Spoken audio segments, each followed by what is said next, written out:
الحمد لله رب العالمين والصلاة والسلام على رسوله الكريم أما بعد عن أنس رضي الله عنه قال قال رسول الله صلى الله عليه وسلم لو كان لابن آدم واديان من مال لابتغى واديا ثالثا ولا يملأ جوف ابن آدم إلا التراب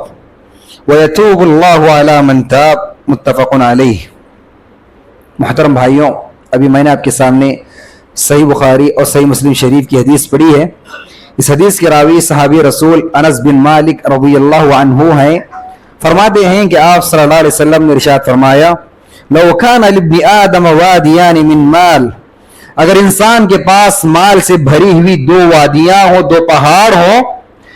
انسان کے دل میں مال کی اتنی محبت اور انسان مال کے سلسلے میں اتنا حریص ہے، لبتغى ثالثا، دو وادیاں مال کی ہونے کے باوجود، مال کے دو پہاڑ ہونے کے باوجود وہ تیسری وادی کی تلاش میں نکل پڑے گا، اور تیسرے پہاڑ کی تلاش میں نکل پڑے گا۔ ولا يملأ جوف ابن آدم الا التراب، اور انسان کے پاس جو مال کی محبت ہے، مال کی جو خواہش ہے، مال کی چاہت ہے، اس مال کی محبت کو ختم کرنے والی چیز صرف اور صرف قبر کی مٹی ہے۔ وَيَتُوبُ اللَّهُ عَلَى مَن تَابَ، اور اللہ رب العالمین جسے چاہے اس کی توبہ، اور جو اللہ رب العالمین سے توبہ کرے اللہ رب العالمین اس کی توبہ قبول کرتا ہے۔ حضرین گرامی، اللہ رب العالمین پیارے نبی صلی اللہ علیہ وسلم نے اس حدیث میں انسان کی فطری کمزوری بتائی ہے۔ انسان کی فطری کمزوری یہ ہے کہ انسان فطری طور پر اس کے اندر مال کی محبت رکھی گئی ہے،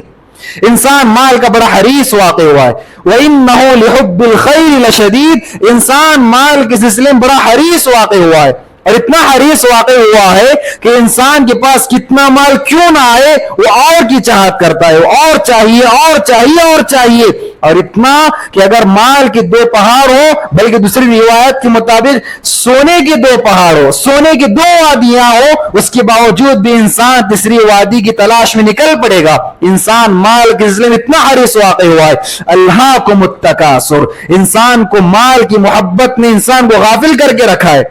اور انسان کے دل میں جو مال کی محبت رکھی ہوئی ہے، اب انسان مال حاصل کرنا ہے، مال کو پانا ہے، مال کو جمع کرنا ہے، مال کو جمع کرنے کے لیے، مال کو پانے کے لیے انسان کیسے کیسے گناہ کرتا ہے۔ اس دنیا میں جتنے بڑے بڑے جرائم اور جتنے بڑے بڑے گناہ ہیں، کہیں نہ کہیں اس کے پیچھے ہی مال،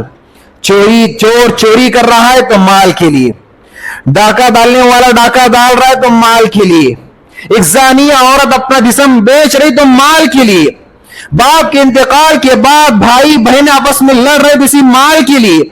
سبحان اللہ، دیکھیے اس دنیا میں بڑے بڑے جرائم صرف اس مال کی حاصل کرنے کے لیے ہو رہے ہیں۔ تو پیارے نبی فرما رہے ہیں انسانوں، مال کی محبت ایسی ہے کہ مال کی محبت مٹنے والی نہیں ہے، اور جو مال کی محبت بڑھائے گا پوری دنیا اس کو مل جائے لیکن اس کی محبت ختم نہیں ہوگی۔ وَلَا يَمْلَأُ جَوْفَ ابْنِ آدَمَ إِلَّا التُّرَابُ، قبر کی مٹی ہی مال کی محبت کو ختم کر سکتی ہے اور انسان کے پیٹ کو بھر سکتی ہے۔ لہٰذا اس دنیا میں وقت رہتے ہوئے اپنے دل سے مال کی محبت نکال دو، اپنے دل سے مال کی محبت نکال دو، اور مال کو حاصل کرنے کے لیے، مال کو جمع کرنے کے لیے جو جو گناہ تم نے کیے ہیں، وقت رہتے ہوئے اللہ رب العالمین سے توبہ کر لو، اللہ رب العالمین سے معافی مانگ لو۔ وَيَتُوبُ اللَّهُ عَلَى مَن تَابَ، جو کوئی وقت رہتے ہوئے موت کو اپنے آنکھوں سے دیکھنے سے پہلے اللہ سے توبہ کر لے، استغفار کر لے، اللہ معاف کرنے والا ہے، اللہ بخشنے والا ہے۔ لہٰذا مال کی محبت اپنے دلوں سے نکالو اور اللہ رب العالمین سے استغفار کرو، یقیناً اللہ رب العالمین معاف کرنے والا ہے۔ تو حاضرین گرامی، اللہ رب العالمین سے دعا ہے کہ اللہ رب العالمین مجھ کہنے والے کو، آپ تمام سننے والوں کو مال کی محبت، دنیا کی محبت اپنے دل سے نکال کر اللہ رب العالمین سے توبہ و استغفار کرے، توفیق عطا فرمائے، آمین۔ السلام علیکم ورحمۃ اللہ۔